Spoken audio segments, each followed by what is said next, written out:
This is a very weird book. That's no book, that's a script.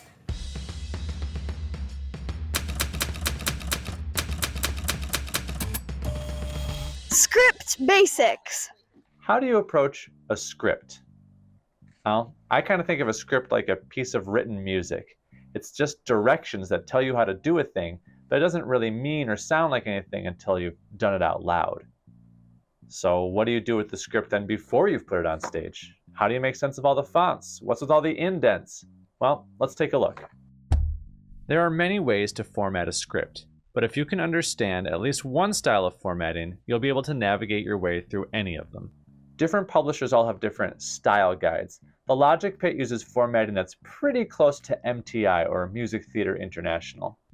At the beginning of a script, you'll usually find a character list with short descriptions of each principal character, a short summary of the setting, and a table of contents that lists all of the different songs along with who is singing each song. Plays are broken into acts. Usually a musical has 2 of them with an intermission between. Each act is split into a number of different scenes. A scene is a chunk of a play that all takes place centered around one idea, location, or group of characters. In a musical, each scene usually ends in a song. In this script, I can see which act I'm in, which scene I'm in, and what the setting for that scene is, all printed up top. Because this is a musical, you can also see the name of the first song printed on the page. The song numbers and titles are placed pretty specifically about where they should start, but your director and music director might make some adjustments based on the timing of your particular production. Underneath the song title, we have our first stage direction. Stage directions are usually italicized or in parentheses, or both, as is the case in this script. These particular stage directions tell us how to handle a lighting cue, who is on stage, and what is happening. Remember, a play typically only has dialogue, so the stage directions can tell us where to go and how things should look. A lot is still left up to the actors and the directors, though, and the amount of stage directions and the specificity of those stage directions can vary a lot from playwright to playwright. A playwright is the person who wrote the script. Underneath that stage direction is a character name. Character names are usually bolded, all caps, and centered in the middle of the page. The names may be written in full or abbreviated, but they'll usually stay consistent throughout the script. The character name tells us who is going to speak the text that's written after it. Underneath that character name is our first normal text of the script. Anything written in plain formatting like this is dialogue and will be spoken out loud by the character indicated above. So far, we know what act we're in, what scene we're in, where we are, who's on stage, what the vibe is, who's talking, and what they're saying.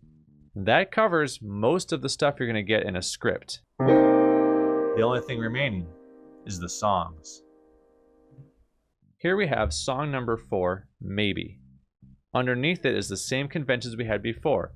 We have stage directions, we have character names in all caps and bolded in the middle of the page, but underneath this one, we have lyrics. The lyrics are written in all capital letters and are indented slightly from the normal text.